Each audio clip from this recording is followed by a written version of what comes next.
70 लाख का एक पेड़ लाल चंदन का बिकता है, लेकिन फिर भी ये हमेशा सांपों से लिपटा हुआ क्यों रहता है? चंदन के पेड़ में ऐसा क्या होता है जो हर समय उस पर सांप ही लिपटे रहते हैं?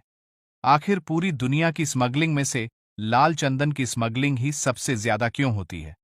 आखिर क्यों पेड़ काटने वाले चंदन के पेड़ को नीचे से नहीं बल्कि ऊपर से काटना शुरू करते हैं?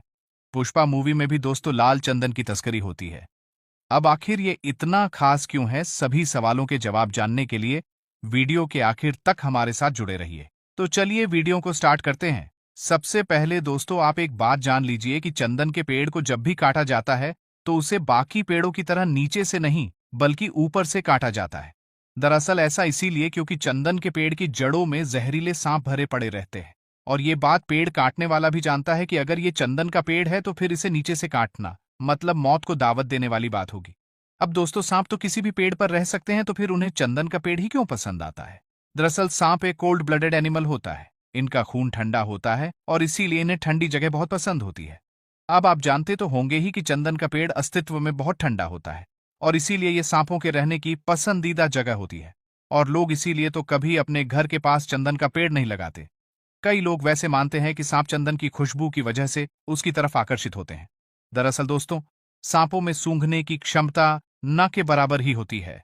इसके अलावा एक समय पर वीरप्पन नाम का खूंखार डाकू लाल चंदन की तस्करी के लिए ही जाना जाता था। चंदन के एक पेड़ से किसान करीब 40 से 50 हजार रुपए आराम से कमा सकता है। लेकिन दोस्तों चंदन के पेड़ से पैसा कमाना बिल्कुल आसान नहीं है, क्योंकि चंदन के पेड़ को बढ़ने में 20 से 30 साल तो लग ही जाते हैं। चंदन का पेड़ कितना कीमती है, इसका अंदाजा आप कुछ ऐसे लगा सकते हैं कि सरकार ने इसकी खरीदी पर रोक लगाकर रखी है। सिर्फ सरकार ही चंदन के पेड़ को खरीद सकती है।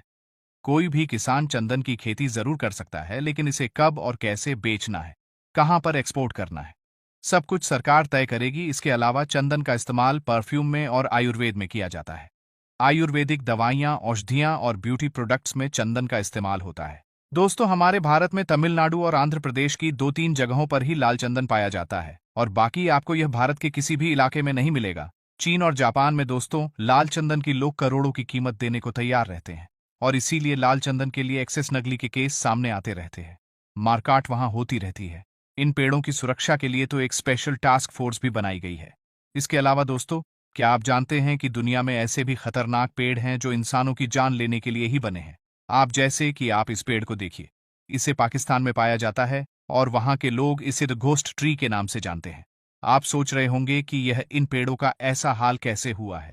दरअसल जब भी वहां बाढ़ आती है तो लाखों की संख्या में मकड़ियां इन पेड़ों पर जाकर रहने लगती है और अपना जाल बनाने लगती है।